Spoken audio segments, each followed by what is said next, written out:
Why the hell not? Leave something behind, leave some record behind, so he didn't die for nothing. There's a piece of history left. And if you're going to go out with something of value. Do something. Make your death count for something.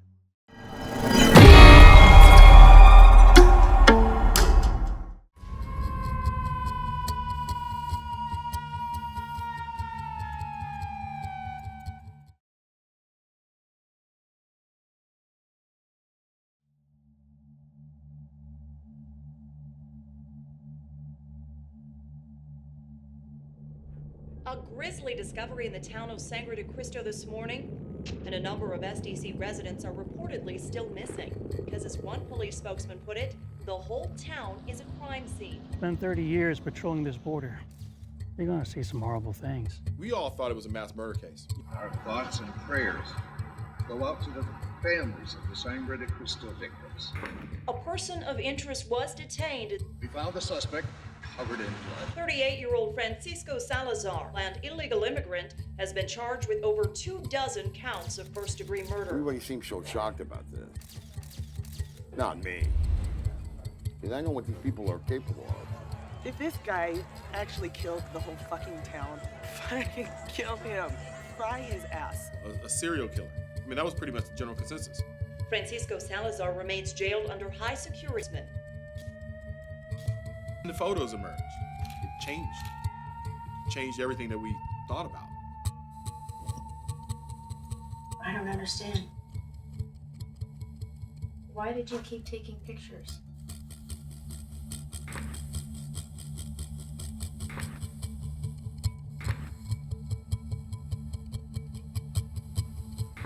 You own a gun? I do. Ever since I've seen these photographs, I've been sleeping with it under my pillow.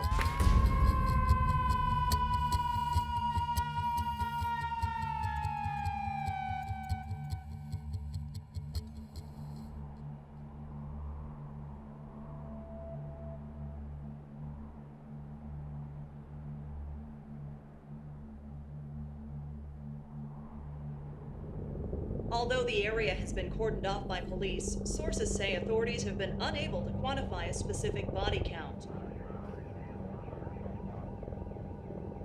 In what's being described as a likely mass murder scene, police recovered the bodies of over a dozen victims at various sites throughout the town.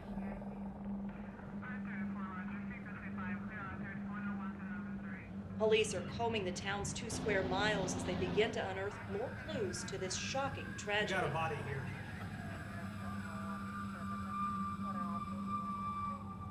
The body count in what police are calling the Sangre de Cristo Massacre has risen to over 20.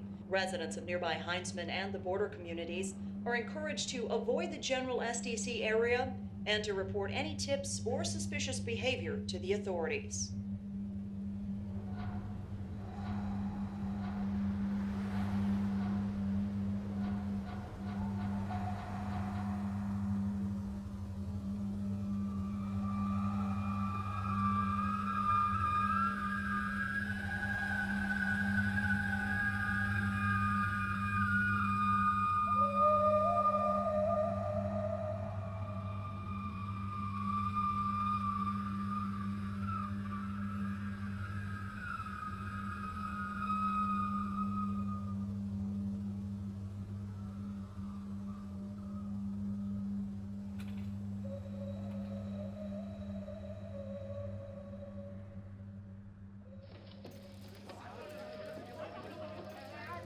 In all my years of law enforcement, I've never come across anything like this. God abandoned Sangre de Cristo. There's nothing left.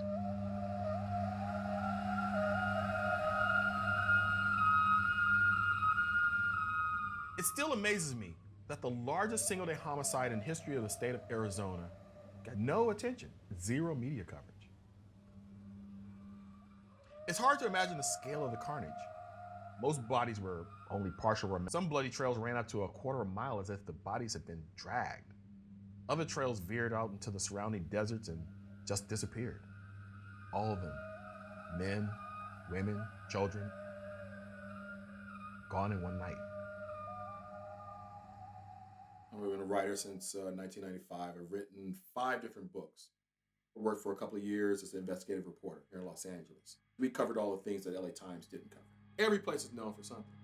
South Arizona, the vanishing capital of the United States.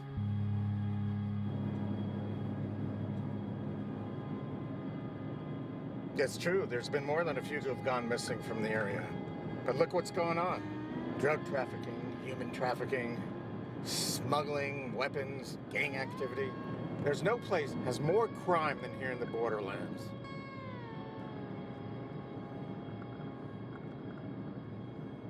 You lose one person, that's a tragedy. You see a whole town wiped out.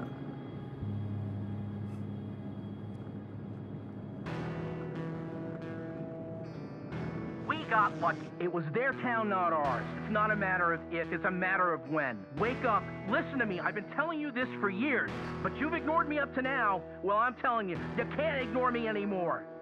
A person of interest was detained as he attempted to flee across the border.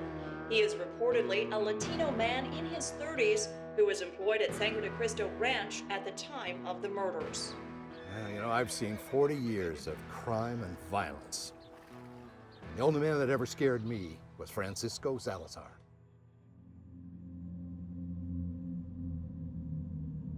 Francisco Salazar was an illegal who had been living in Sangre de Cristo for 7 years after jumping the border from Nogales, Mexico, which made him a pretty convenient fit.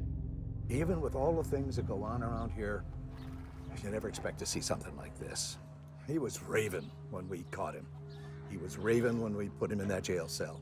Once he was in there, he didn't say too much. 23 hours after they closed Sangre de Cristo down, Salazar staggered onto Desert Highway 67, 12 miles east of SDC, and collapsed at the side of the road.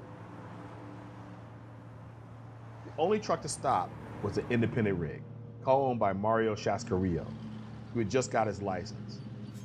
He dragged Salazar into the cab, turned around and drove him west to the nearest town with a hospital, Heinzman. The hospital contacted the cops. How you doing?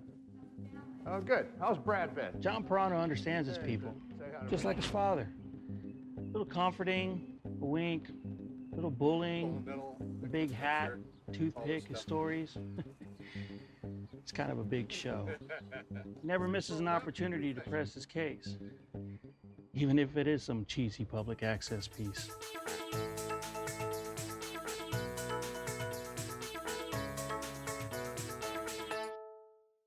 I was born and raised right here in Heinzman. I've been elected sheriff of Heinzman County for 7 consecutive terms. Before that, I was a deputy sheriff for 10 years. I've devoted my entire life to the good people of this area. Sheriff, how would you profile Francisco Salazar? If there's ever a checklist for a serial killer, Salazar would check every box. He was a loner. He come from a low-class background. He had anger issues. His father abandoned him at an early age. You know, he was a drifter. Yeah, I actually worked with him for a little while. We were part of a re-roofing crew at the pharmacy. He was one quiet dude. Me and my friend dropped a sandwich at lunch. Salazar, he takes a fucking picture of it. They found dead corpses of little kids out in the desert. A lot of folks couldn't sleep at night. Just the start of something bigger? Salazar, he's La Raza. So where are the rest of his thugs? Coming here to wipe us off the map? Like he did SDC? He did odd jobs around town. He painted houses of some of his eventual victims. Judge Jack Hudson has instituted a full media ban with no cameras permitted in the courtroom and no media personnel allowed within 200 yards of the courthouse. This Lawrence Ross guy, you know, he came here with the wrong idea. Everybody saw where it was going, so of course there was nothing but closed doors. You know, sorry. Look, we did not arrest Salazar because he was Mexican. We arrested Salazar because he was covered with 15 types of blood. AM 970, Heinsman, Arizona. This is the Gus Greer Show, and I'm Gus Greer. And for the next 2 hours, you are going to get the most valuable thing that you've ever had in your life, an education from me. The Mexican, the Cholo, La Raza. It's a culture that celebrates violence. They glorify death because they have nothing else to look forward to. I can't say the political climate at the time had anything to do with the way he was treated.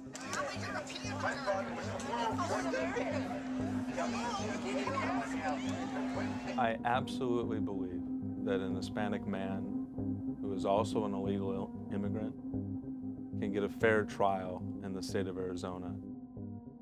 Let's not forget, Arizona embraced the KKK after Reconstruction. When we're talking about lynchings, Arizona had almost as many as anywhere else in the country. Different state, different era, same old monster. Controlling the power structure by day, hiding behind masks at night. Make no mistake, we are at war. You think the government's going to come in and save you? You think they're going to start putting troops on the border? Action has consequences, ladies and gentlemen, and inaction has more serious consequences. You have a choice to make. Are you going to sit there and roll over and let this tide roll over you and destroy you and your family? Or are you going to stand up? Are you going to fight for what's right and for what's yours? When you're talking about the history of this country, I mean, it's an indisputable fact. There are very few minorities who have gotten a fair trial in an all-white jury. They didn't need a trial. Public had already tried and convicted him before it ever even started. What do you get when you cross an illegal with an octopus? What? I don't know, but it sure can pick lettuce. A lot of lettuce. These damn illegal Mexicans come over here and do all their drugs. Because that's not us. Because all their killings and stuff. You know, if you go out there like they did in the old days in the John Wayne movies and hang one where everybody can watch, and one day they're going to stop doing it.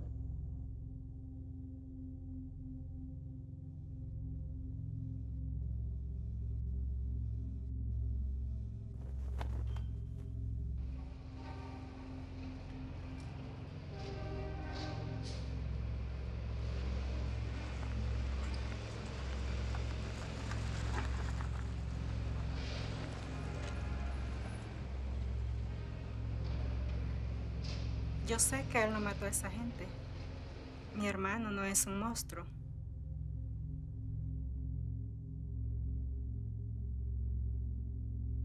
Francisco es una persona normal como tú y yo.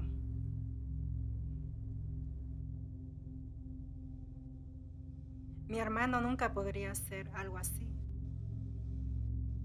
The attorney they gave him was on his third case. Before that, he handled some counterfeiter and some petty thief. Salazar was his third case. I did my due diligence. I am sworn to defend my client to the best of my ability. I think that I did that. I sat in court. I expected to see a monster. I seen him, he was just slumped over, quiet with a blank stare. There was no one else left alive to question. He was the only survivor, but Salazar never said a single word during the trial.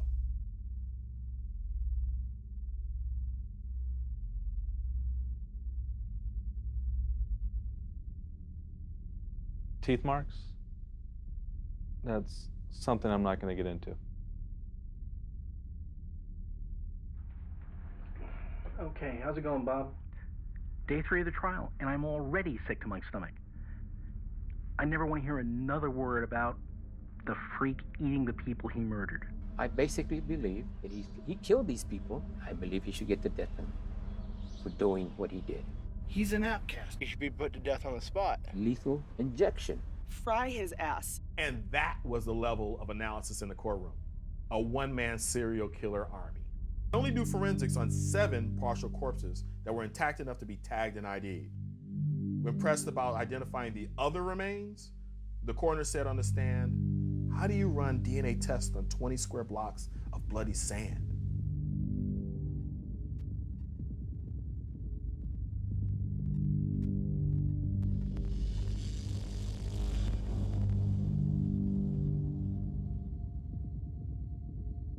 they didn't notice that the teeth marks on the victims didn't match Francisco's teeth. And yet, Francisco has bite marks. They matched the victims. How can you botch that?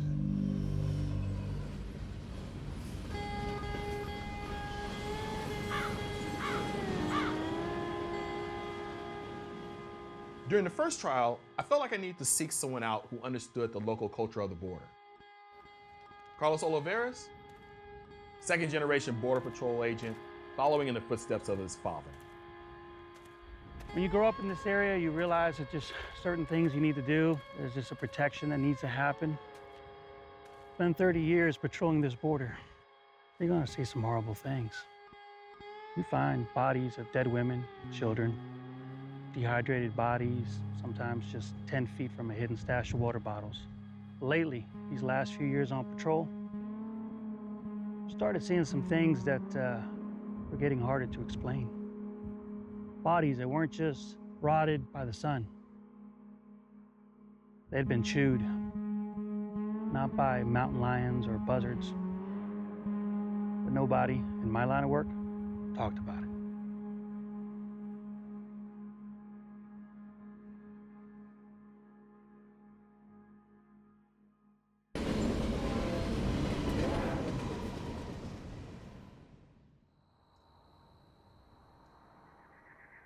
Whatever happened in Sangre de Cristo?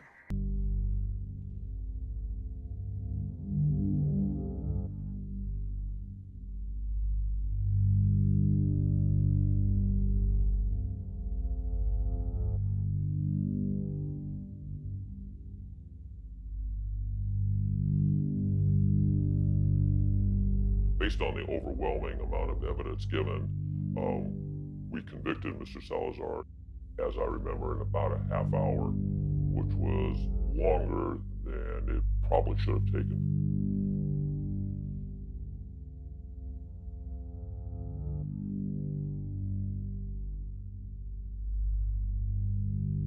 Salazar was an easy target.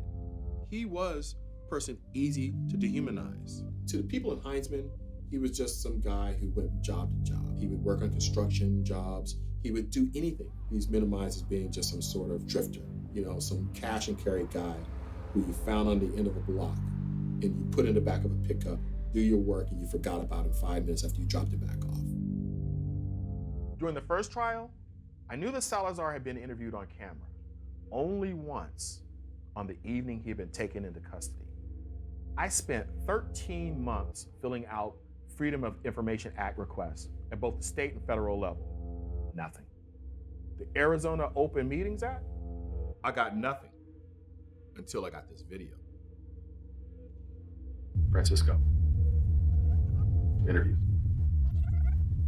You said that they were people that you knew, but something wasn't right about them. They were the same people,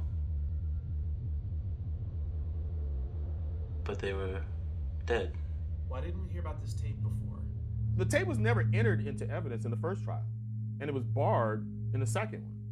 You didn't give serious thought to using the video in his defense? Have you seen the video? It's not an insanity defense, it's a suicide note. It sounds like the ramblings of a crazy man, sure. But given the evidence, his story actually made no more or less sense than the official version.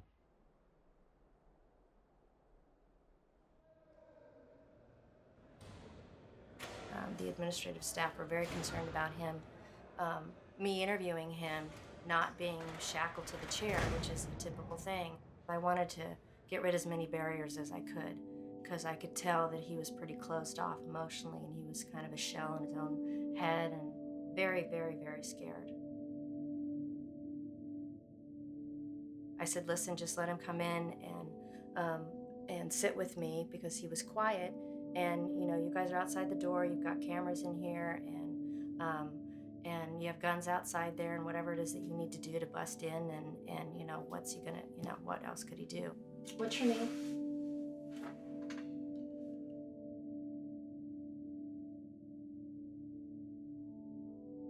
It took quite a while for him to even start to answer any questions, his name or where he grew up or basic, just, assessment stuff that we do. Esta niña linda que nació de día. And I was wondering if maybe he was regressing back into some childhood memory or feeling or something. Quiere que la lleve a la dulcería. The level of trauma that Francisco has seemed to experience in his life could easily be compared to somebody who's come back from being in a combat situation. It doesn't matter what you do to me. They're still out there. Who's out there? At least they can't get me in here. This is a guy who is facing death and the horrors of jail. Yet somehow he feels safer on the inside than he does out here. In my professional opinion, even though his story sounds like it might be a little bit, crazy and out there, I did not find anything about him that was psychotic. His behavior, anything he said to me, he was, in layman's term, completely sane.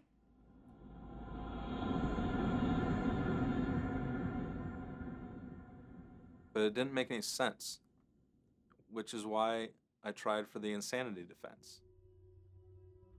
He looked me directly in the eye, and he was very specific about what he was saying, and he never changed his story.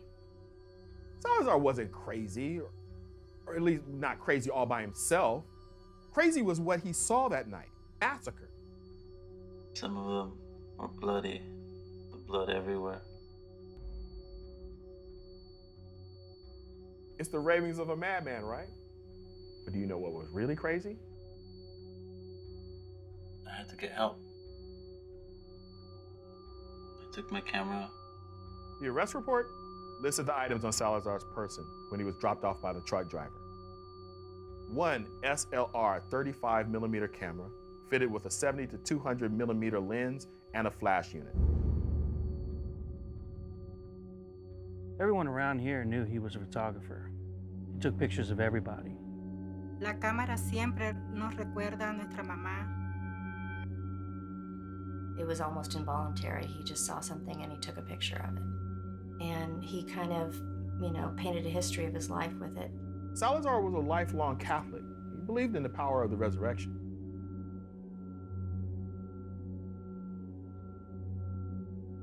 Yo creo que Dios trabaja en diferentes maneras de misterios.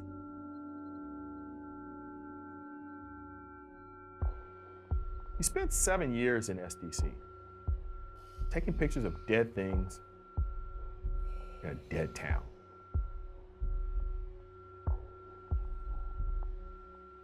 Being an illegal, strike one.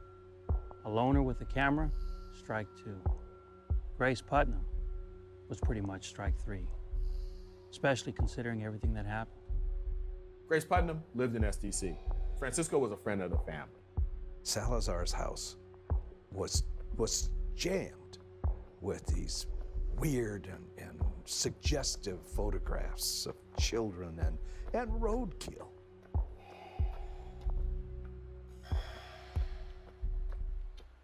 Well, I've looked at all of the earlier photos. I spent some time with him. He has a photographer's eye for sure. The best photographer I've ever seen? No. But he definitely had a professional eye. The shots of the little girl, several of those are delicate and beautiful. Shots of the roadkill are perfect counterpoint. You can read what you want into anything. That's part of what makes us human, I suppose. The shrinks have a fancy word for it. It's voyeur. My take, pervert. So Francisco was a photographer, big fucking deal. But there was something on that tape I couldn't put my finger on. I had to get help. I took my camera. During the first trial, I tried to contact Shas Carrillo, the truck driver who picked up Salazar. He didn't want to talk. I left message after message. We never got together in person. But after the appeal was lodged, That's when I got this phone message. Mr. Ross, I'm sending you something. I found it in my cab under the seat. Must have been there for months. I don't know. I don't know what it is, and I don't want to know. So you have it. You keep me out of this, though. That's all I ask. I called him, got no reply. A couple of days later,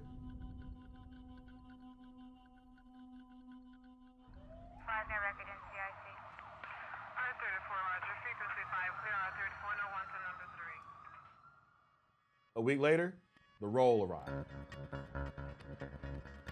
Sheriff, we want to talk to the Salazar case about how the photos are going to affect his appeal.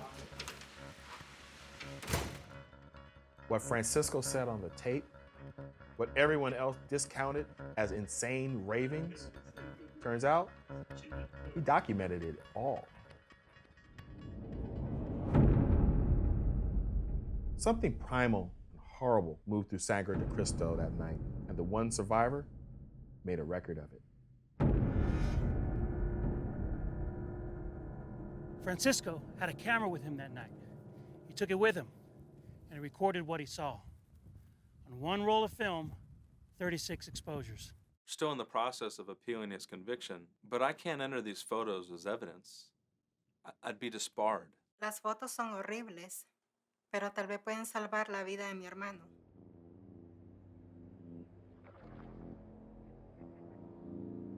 All this stuff about the photographs is BS. Photos prove nothing. Nothing. I know many kids right here in Heinzman who could Photoshop you into the famous grassy knoll in Dallas with a smoking gun in your hand, and you'd believe it was you.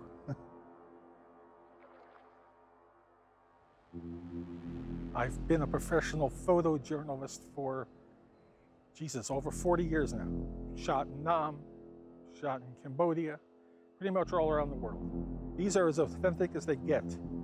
Usually when somebody is playing with film, you can tell. There's rough edges, there are little things that a professional can tell when looking at photography. You look at these pictures, there's none of that. These pictures are real. The judge didn't want them. Pirano didn't want them. It doesn't matter. The photos are not evidence. I would tell the local authorities that they are wrong, that these are as authentic as it gets. I'm frankly surprised their own people haven't looked at the photos and been able to confirm the truth of the pictures. I'll tell you what those photos are. A sick prank played by sick freaks.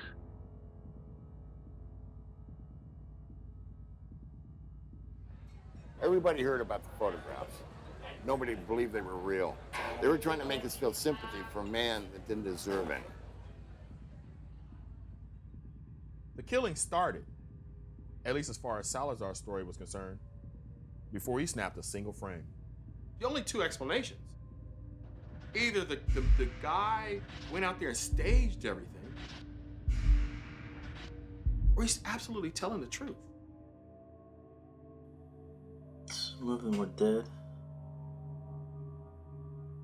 And some of them...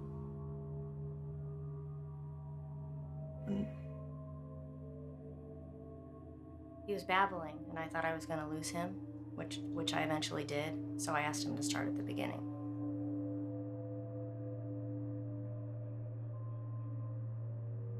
Francisco, what were you doing when Danny showed up at your house? I was putting film in my camera.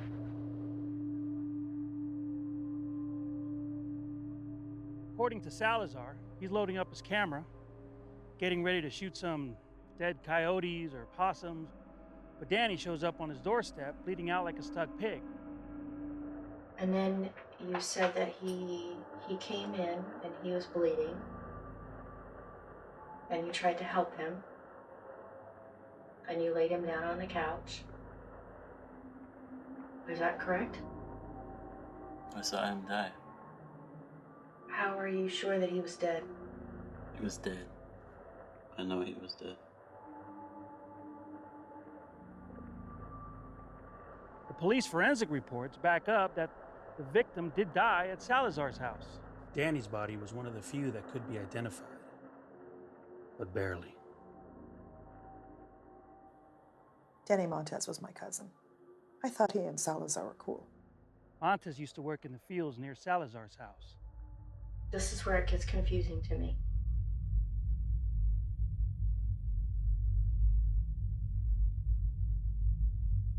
One minute he's alive and on your couch, and then he's dead, and then he's standing up and he's coming at you and you're afraid. He was dead, and then he came after me, and I had to stop him. That's what happened. So when he was telling me this story, it was very clear and concise, and it seemed to like let a weight off his shoulders, and he exhaled and he got very calm after he talked to me about this. So he was very clear in the details about what happened. I mean, doesn't that seem strange to you? This is not something I've ever heard before. That's what happened. It was his same body and same face, but it wasn't Danny. Did he say anything? No. No words. The boy's body was found in the middle of Salazar's living room. You stopped him. How did you stop him from attacking you? I held him, and I heard him.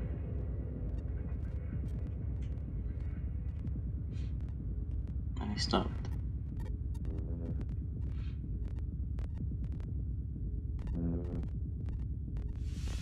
How did you hurt him?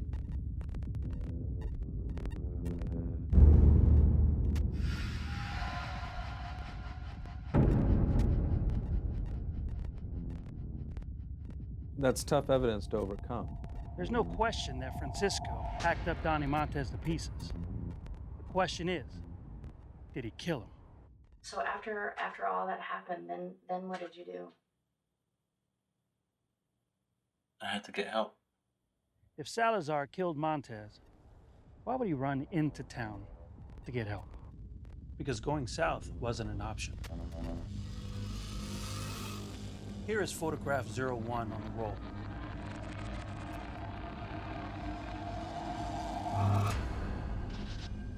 This is the start of what Salazar saw, what sent him back toward town. This is what made him run. Salazar's roll of film was a map. From the edge of town, 3 miles across, what was left of Sangre de Cristo.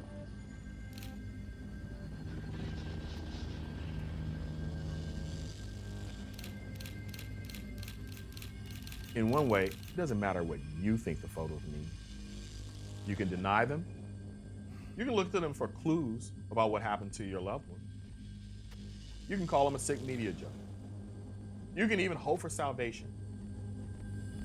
But it's something, and it's coming closer. Salazar lived about a mile outside of town, on the fringes. His cabin was at the foot of the hills. He ran away through the fields toward the town. Based on the light in that first picture, it was about 15 minutes to sundown. The migrant workers were still working. SDC is the brown town that actually services Heitzman. That's where you get all the invisible people, all your gardeners, all the service people, all your maids, the people who pick your food, who take care of the kids. When we were kids, we couldn't even pronounce the damn place. We were like, Sangre de Caso, Sangre de Cristo. We just call it Savageland. The cops found what they said were the remains of 11 victims out in the field. That's just Savageland, living down to its reputation. The first theory was cartels. STC is in an area of major cross-border drug supply lines. Maybe drugs were passing through and some gang wanted to stake out a new territory. There were a lot of dealings with drugs. Drugs were coming in, and like the cartel was coming in and influencing the young kids. Cartel killings are designed to make a point. They stack the heads up all neat, like it's an altar, or they hang the bodies from bridges. It keeps people in line. This wasn't designed to make a point. This was random carnage. Salazar's running for cover, exposed, out in the open. Coming out of the fields, he headed into town and came across Ron Templeton.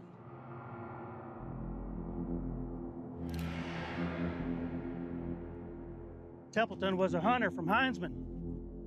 Spent his off hours out here searching through the area.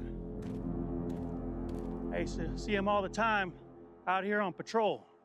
I walk in the house and expect him to be here. It's really hard to get used to the idea that he's not in here anymore. Did you know Ron Templeton?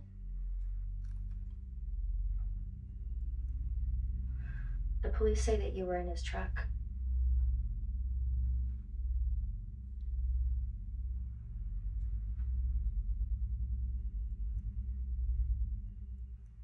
Because he had a gun.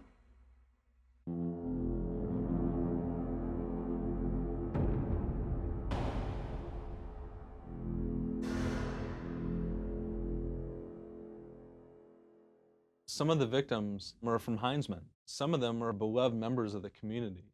They were not just SDC residents. I mean, Ron Templeton was a member of the Founders Club. People loved him. He was such a big part of just the community too. So every place I go and everything I do, I expect to see him. Ron Templeton was a good man. When he came across Salazar, I'd guess that he tried to find some good in him as well.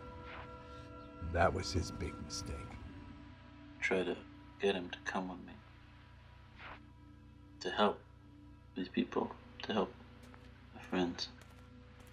So, the man in the truck, did he shoot at the people on the field?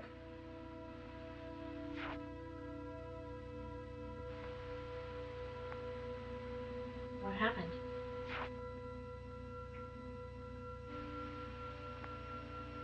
Nothing happened. It didn't work.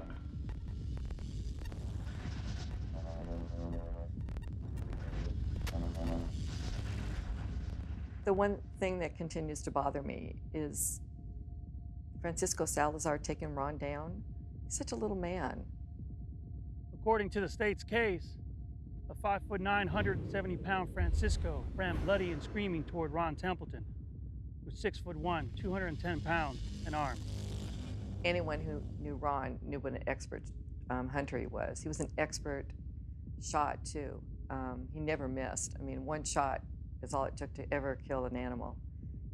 And for him to miss that many times, that close up, impossible to even imagine.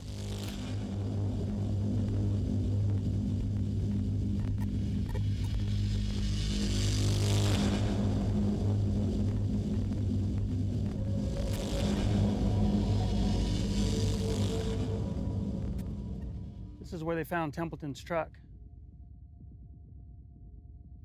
The blood trail that went off into the wash, then disappeared. We never found Ron Templeton's body.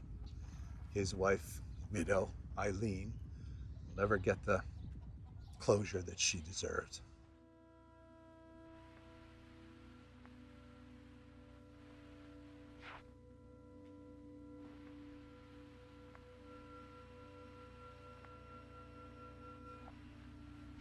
Sorry.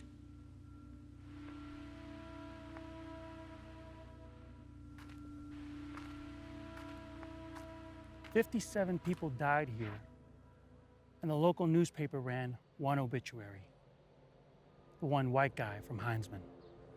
Many times I lie awake at night wishing Ron had taken out Salazar right then and there. People tell me not to ask questions and to keep quiet. And then I think, are they lying to me? Are they trying to make me feel that this is the way it happened, just to make me be quiet and not question? We've lived in this town forever. Would they be lying to me?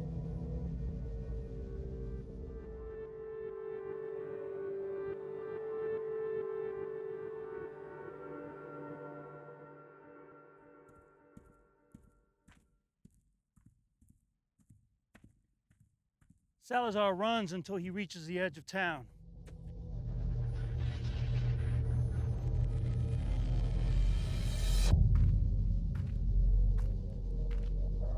You've got Danny Montez, dead. 11 more in the field. It still leaves 45.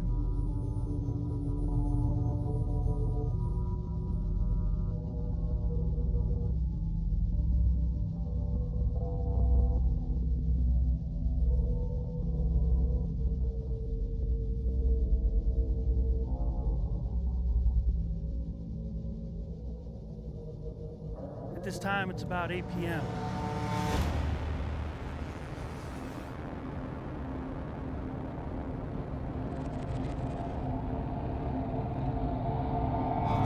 The more he runs, the clearer it becomes.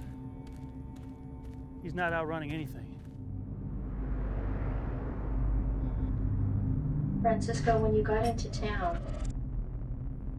what did you see? What did it look like?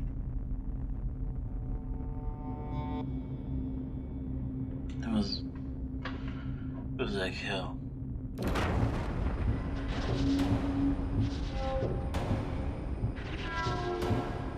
People were running. People were hurting each other.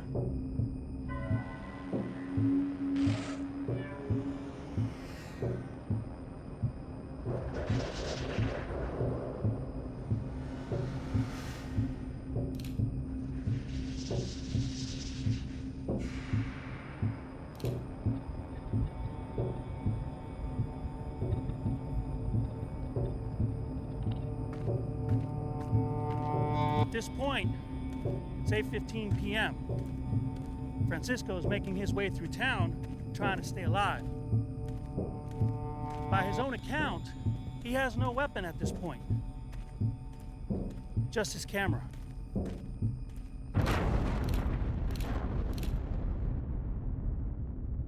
The amazing thing about being a photographer is so long as you are behind that lens, so long as you are shooting through that lens, you are indestructible. Every photographer I know feels the same way. While you're shooting, you can't be hurt.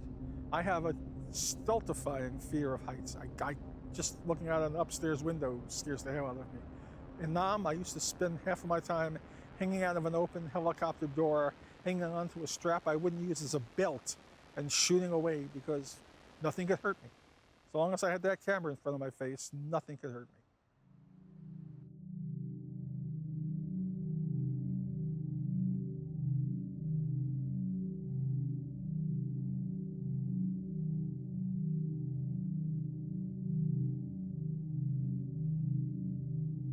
You basically have an illegal who's running amok all over Savageland, killing at random. At this point, the prosecution case starts to get a little shaky.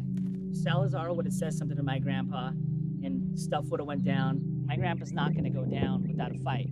The autopsy certificates would have you believe that Salazar was sprinting through town, dispatching victims. Salazar knew every square inch of that town. That's why he was able to move so quickly and kill without anybody realizing what was happening. SDC is not a big place. Salazar was in good shape. And he did not want to leave any witnesses.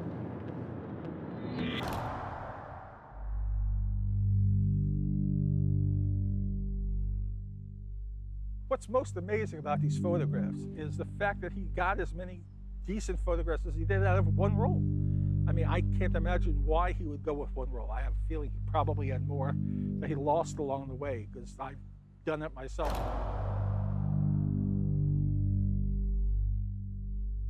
One roll of film and 36 exposures and caught as many perfect shots as he did. It is either brilliant film work or one of the greatest accidents in the history of photography.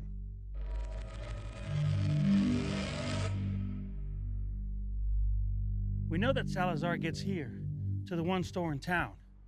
It's a little way out of the rest of his route based on the photographs. But we do know this market had a working landline. But if that's what he was going for, he was shit out of luck.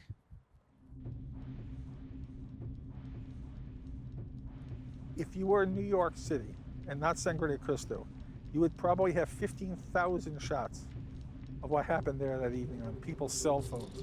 Most people in STC didn't have cell phones. They had phone cards. Once a month, they'd come to the market, buy one, call home to Mexico, say hi to mom, confirm the wire transfer back home. You can't take a picture with a phone card. We're talking about a place where life was cheap. Illegals arriving illegally, doing illegal things. People ask me, well, why didn't the people of SDC call the police? Immigrants don't call police. And when you live in SDC, the police are just another element, another criminal element to them.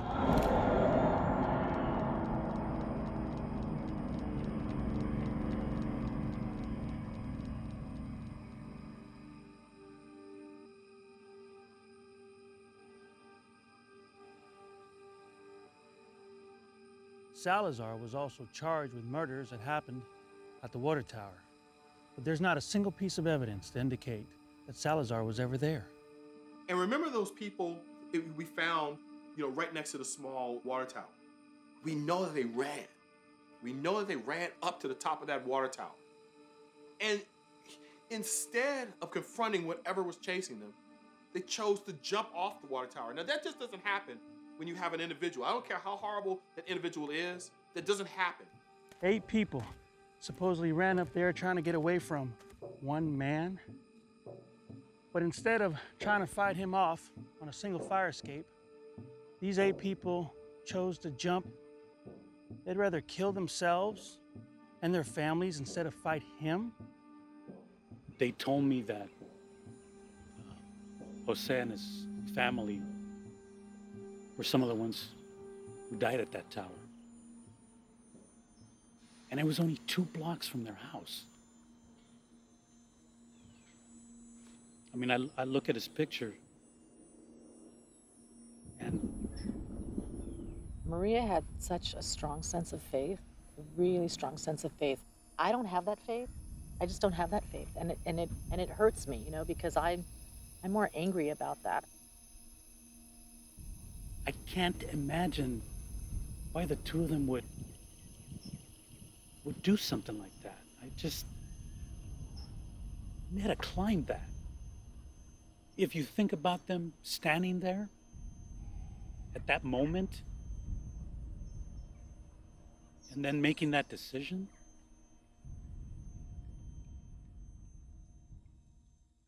Salazar was never closer than 3 blocks to that tower that night. The truth is, he had a different route in mind.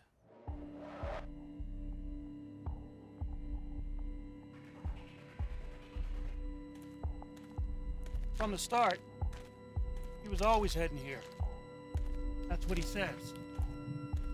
To the church mission, to the Putnam family. As for the Putnams, Francisco had been working for them for years. He was almost a friend. They trusted him. They gave him a key, to the building. And yet, What was going through your mind when you saw all of this?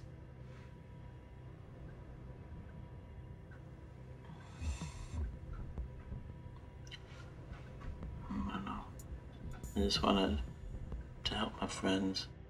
You worked for Dwayne and Judith Putnam, didn't you?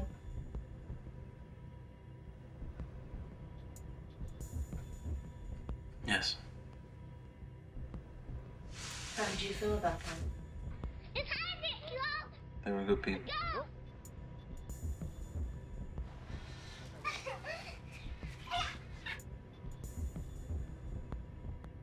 Putnams were here to convert the old church and mission offices. Basically, start a new ministry in a town other religious groups had long since abandoned.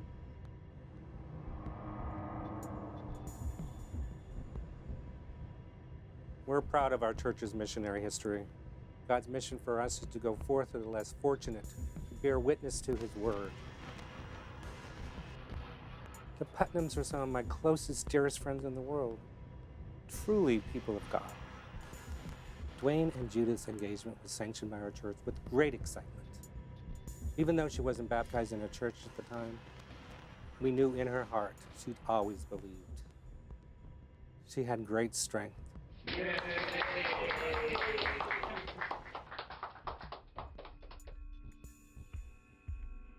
They're my friends. Salazar had spent the summer working as a handyman on the mission, doing odd jobs, running errands for Judith, hanging out with the 2 kids.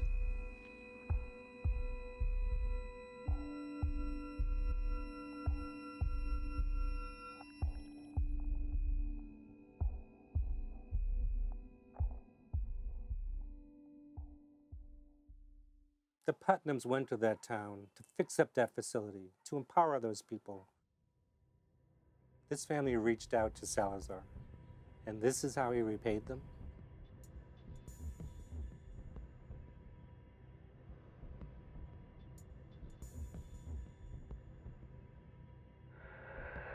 Grace is gone.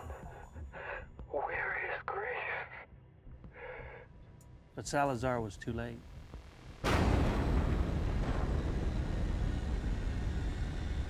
Grace is gone. Where is Grace? Grace is gone. Don't judge me. Don't you judge me. Only God can judge me. Only He knows what I'm seeing. Only He knows this abomination. I am Abraham. A burnt offering on one of the mountains. I have done everything. I have no choice. I will deliver my family into God's hands. My lambs, my little lamb, my baby boy.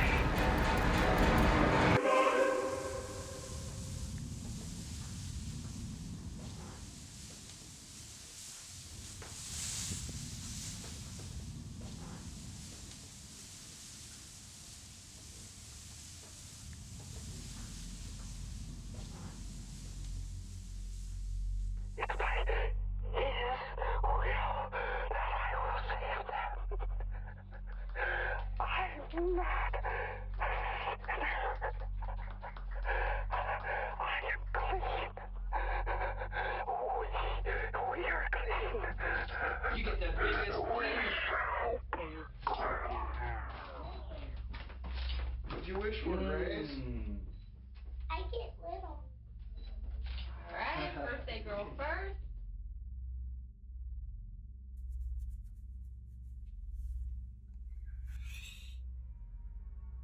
When I got there, I knew that I was too late. Where are their bodies?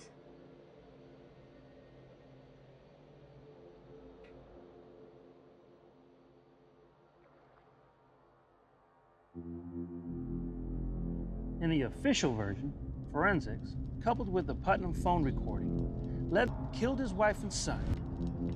That Putnam panicked at seeing Salazar running wild and snapped, so he killed his family with a machete before turning it on himself. That's Perano's version. Were they still alive when you got there?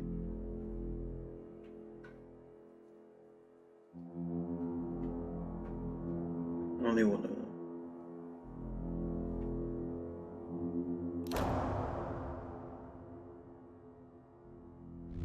But the official logic doesn't hold up. If Putnam wanted to give his family a mercy killing so they could all go up clean to Jesus, that's one thing. But why dismember his little kids? Yeah, we had dogs searching for the other remains. We found nothing. Of course, Salazar won't be telling us where he buried the bodies. Wayne Putnam thought he was a man of God. But he made the wrong choice. For a pastor, a man of the Bible, it must be hard to see these photos. They show what you might call a inconvenient resurrection. The only thing he can do is deny it. God saw what Dwayne did. He was a murderer and a suicide. Okay, both of you.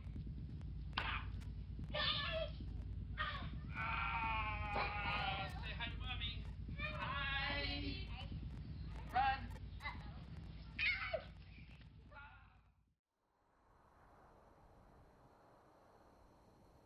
Where was Grace Putnam? She wasn't there. Where was she? If Grace wasn't at the mission, He was at school. the school is on the outskirts of town, and Salazar still has a distance to go. Through the most densely populated area of town, where most of the bodies were found. Most of the killings occurred on the street, or just inside the entrances to homes. People rushed out to see what was happening, to protect their families. I mean, if this bullshit story were true, why didn't Salazar put down his camera and help those people? Salazar was a handyman. He had keys for vacant buildings all over town.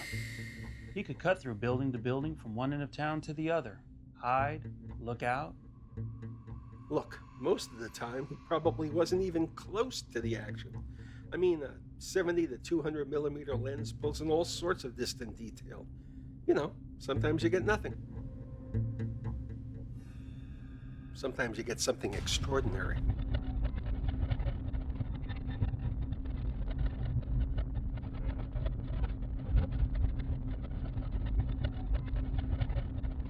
Why did Francisco take the photos? The better question is, why not? You are capturing moments of time that you are the only person. It's a moral imperative almost. You're the person with the camera. You're the only person there with that option. You take the pictures because you must. Because somebody has to take those pictures. Salazar makes his way down Main Street and gets to the preschool.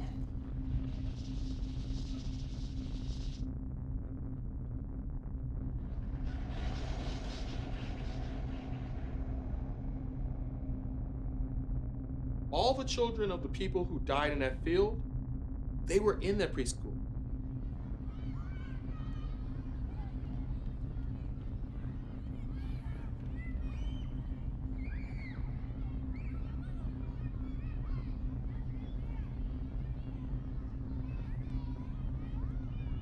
That's the thing that messed with me the most. What happened at that preschool. Well, we're not the same as they are. We don't kill babies.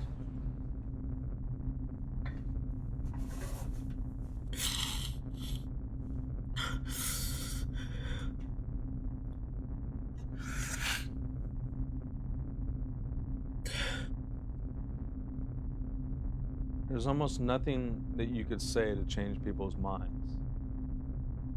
Even planting the possibility, the idea that you hurt or killed children.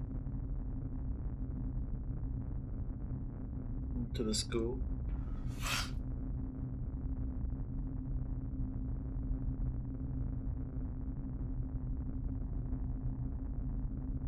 Thank God there it is.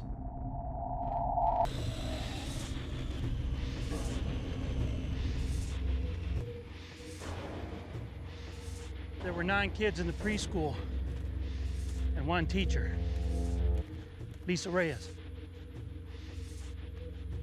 Forensics indicated that some of the kids had hidden behind a curtain. That's a child's natural instinct to think if they make themselves invisible,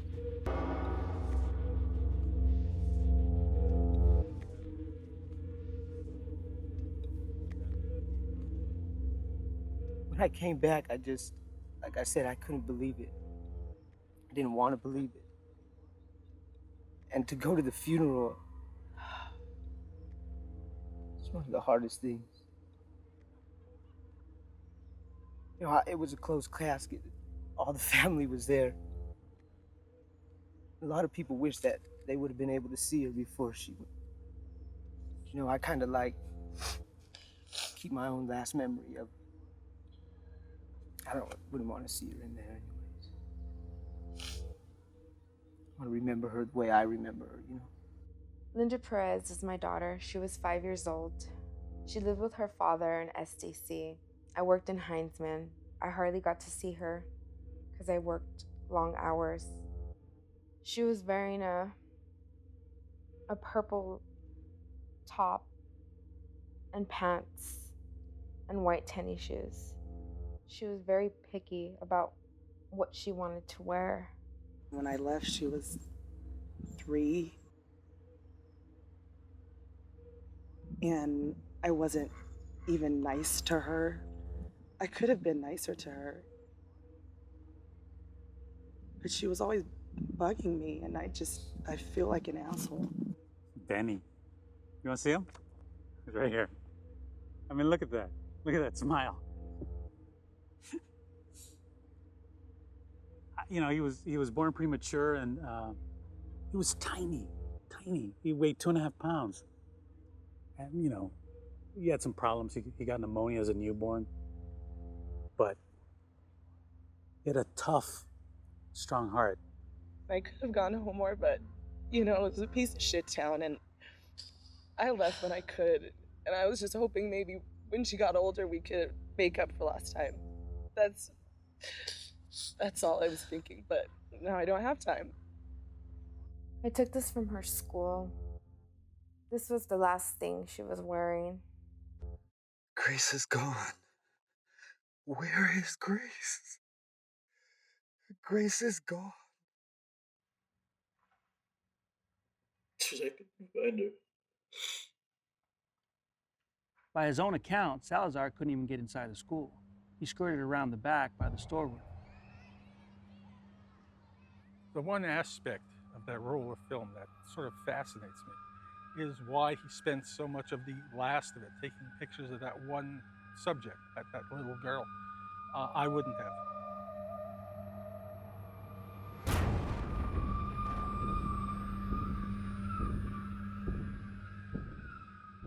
It's not what I would have done, certainly, and I don't think most other professional photographers would have done it either.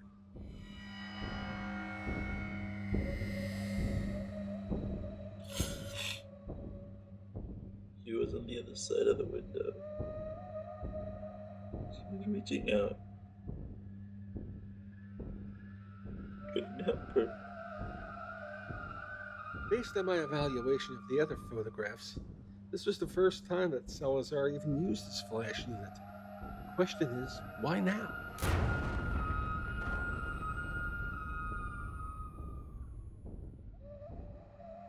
I tried to stop him with the flash. With the camera? Did it help?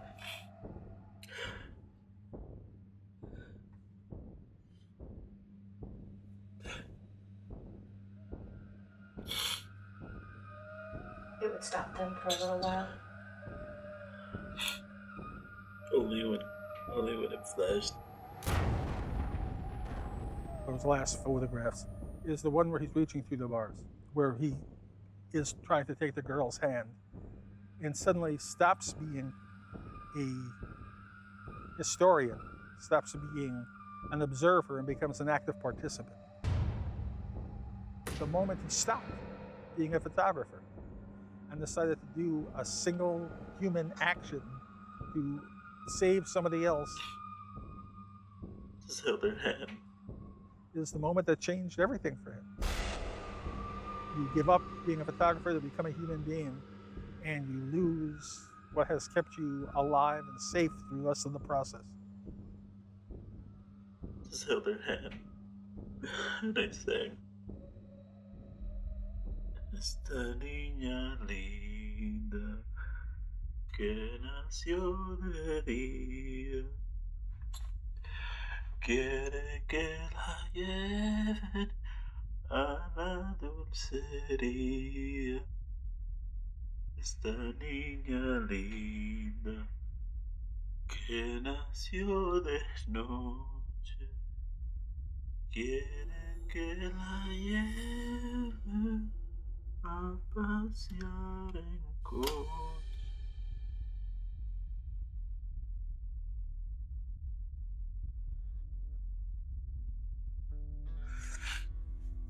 He was planning this all along.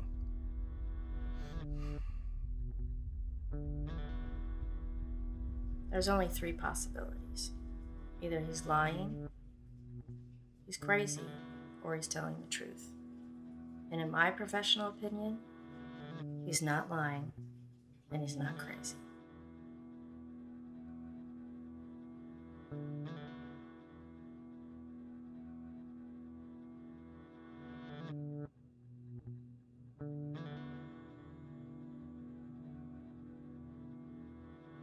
Salazar had his shot in court. We're appealing. That's all we could do at this point. It's in the hands of the criminal justice system of the state of Arizona. You know, I'm going to be glad when this appeal goes nowhere so this town can start going somewhere again.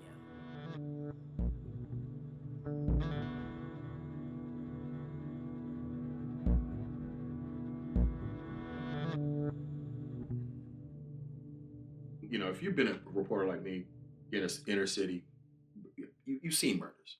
I mean, you've seen murders of every type. I can tell you in a second, gangland shot, you know, personal shot in terms of, you know, two different people who know each other. I can tell you how a person died. Murders have signatures. So who had the resources, the weapons, the political will, the anger, the motive to carry out the single night massacre of an entire town? It's a familiar story we've seen played out time and time again. It's not smoke and mirrors. It's desert, sand, hate, fear. Nat Turner, Scottsboro Boys, the Tulsa Race Riots, Zoot Suit Riots, Camp Grant Massacre, Operation Wetback, Rodney King.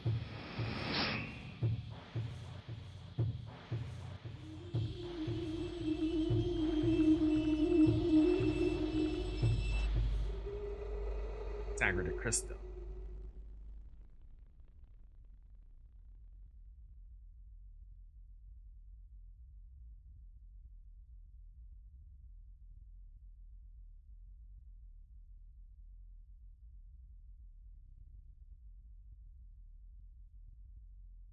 This is the community that we are. We do take an eye for an eye, because not only is that fair, that's our God-given right. And we will be watching the border for all future Salazars.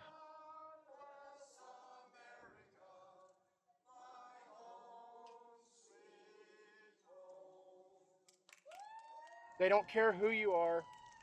They don't care what you do. They'd basically rather shoot you than give you $1. The Great Wall of America between us and Mexico. I don't hear them trying to build that wall between here and Canada, and they're not saying some Canuck is coming down and killing people up in Michigan. There's a lot more Salazars out there. More Riveras, more Sanchez's, more Carlos's. But make no mistake, it's a matter of when, not if. Basically, there's 100,000 that try to come across, and there's only maybe 1,000 Border Patrol. They ain't gonna get everybody.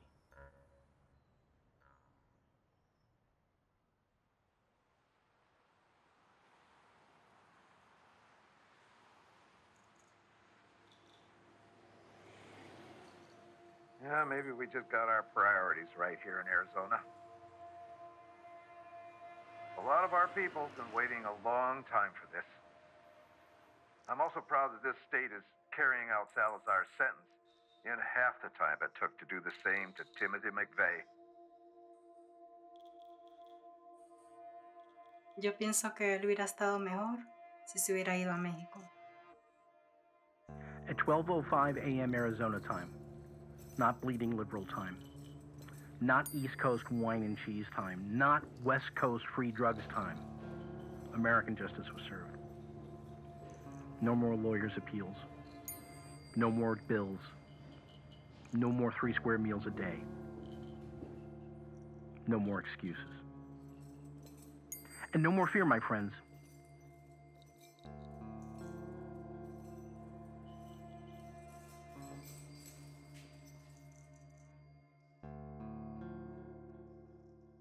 Francisco was the only witness to what happened that night.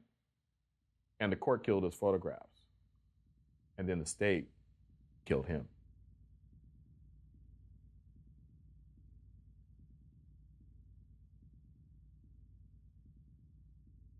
Yo sé que mi hermano era bueno. No quisieron darme visa para asistir a su ejecución.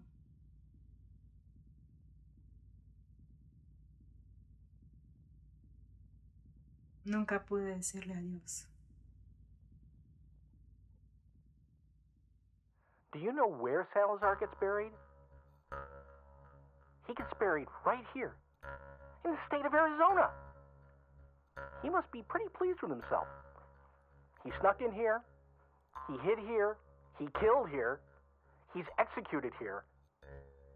But even in death, he manages to avoid being deported.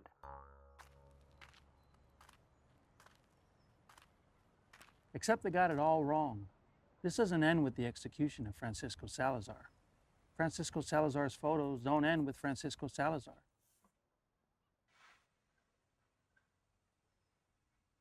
I wish I was there. I wish I had been the guy behind the camera. Why did Francisco take the photos? I don't know. Maybe he thought he was going to die like everybody else. Why the hell not? We leave something behind, leave some record behind so he didn't die for nothing. There's a piece of history left. And if you're going to go out with something of value. Do something. Make your death count for something.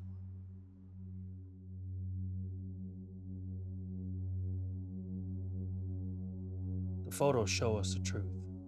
The truth is that I'm the one who found the photos. I'm the one who released them. Ross found the truth, but he couldn't see it. He got scared. I don't blame him.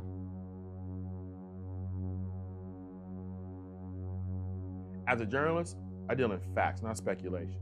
And the facts are that Francisco recorded whatever moved through that town that night. And that was the only real evidence. And the local will to investigate was non-existent. So the photos exist in a vacuum. I think a lot of people will sleep better at night believing that they are photoshopped than believing they are seeing something that's actually happening.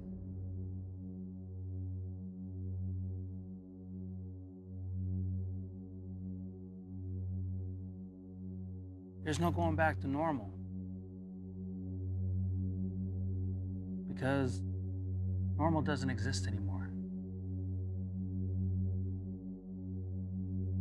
There were no masks, no cartels, no mob of illegals at night. The photos do tell us something. They're numbered. Number 1 was taken from the Southern Wash in the foothills. Number 36 at the schoolhouse.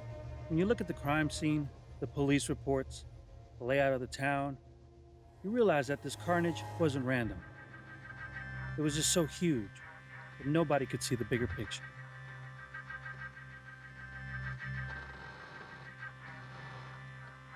They were always heading in one direction.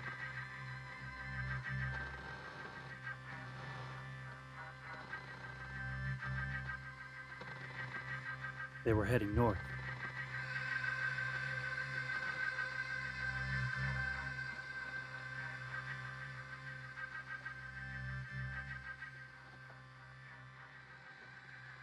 Have you ever actually seen the border fence? It's 20 feet high, corrugated steel, razor wire in some places. Anyone with any regard for human life would stay the hell away from that fence. You own a gun? I do. And ever since I've seen these photographs, I've been sleeping with it under my pillow.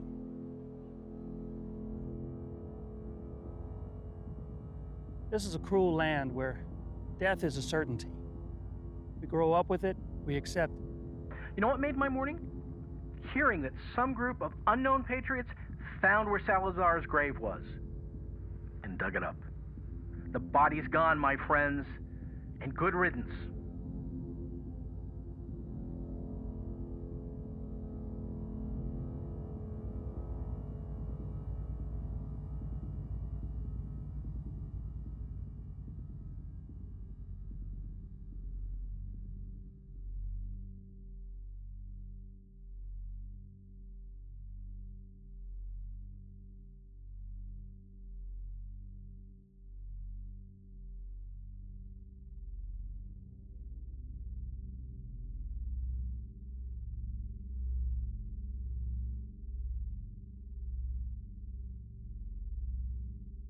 7 weeks after Salazar's execution, the mutilated remains of 2 campers were found in the Tonto National Forest, 115 miles north of Sangre de Cristo. 5 unexplained deaths and sick griefs, multiple attacks in Ajo, Cayente, Wilcox to the east. Hilldale was the first town in Utah, 12 dead.